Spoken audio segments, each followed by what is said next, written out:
Hello বন্ধুরা, আপনারা কে কীরকম আছেন? রুবিজ হোম কিচেনে আপনাদের স্বাগত জানাই।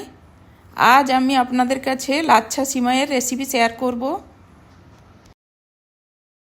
প্লিজ আপনারা কে কোথা থেকে দেখছেন আমাকে কমেন্টে জানাবেন। লাচ্ছা সিমাই বানানোর জন্য আমি আজকে এখানে একটা কড়াইয়ের মধ্যে 1 লিটার দুধ আর 50 গ্রাম মিল্ক পাউডার নিয়েছি।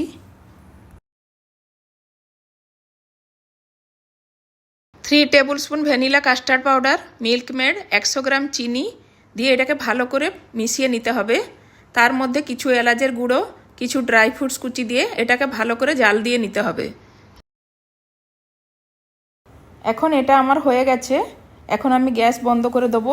ঠান্ডা হয়ে যাওয়ার পর আরও একটু গাঢ় হয়ে যাবে। এপাশে আমি একটা প্যানের মধ্যে ঘি দিয়ে লাচ্ছা সিমাইটাকে ভালো করে ভেজে নেব।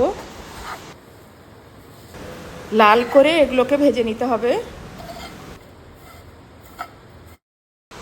এর মধ্যে একটুখানি এলাচের গুঁড়ো, সামান্য একটু নুন আর মিল্ক মেড দিয়ে এটাকে কিছুক্ষণের জন্য এটাকে আমি নেড়ে নেবো, দিয়ে গ্যাস বন্ধ করে দেবো। এবারে এটাকে একটা মোল্ডের মধ্যে বাটির শেপে এটাকে তৈরি করে নিতে হবে। ঠিক যেভাবে আমি করছি ঠিক সেভাবে আপনারাও করে নেবেন। এগুলো তৈরি হয়ে গেছে। এগুলোকে কিছুক্ষণের জন্য আমি ফ্রিজে রেখে দেবো। আধ ঘন্টা মতো রেখে দিলে হয়ে যাবে। তারপরে এগুলোকে বের করে আমি মোল্ড থেকে বের করে নেব। বাটিগুলো খুব সুন্দরভাবে মোল্ড থেকে বেরিয়ে গেছে, আপনারা দেখতে পাচ্ছেন। এবারে এর মধ্যে আমি ক্রিমটা দিয়ে দেবো। তার মধ্যে কিছু ড্রাই ফ্রুটস আর গোলাপের পাপড়ি দিয়ে এটাকে আমি সাজিয়ে নেব। আমাদের লাচ্ছা সিমাইয়ের কটরি তৈরি হয়ে গেছে। আপনাদের যদি এই রেসিপিটি ভালো লেগে থাকে তাহলে প্লিজ লাইক, শেয়ার আর কমেন্ট করে দিবেন।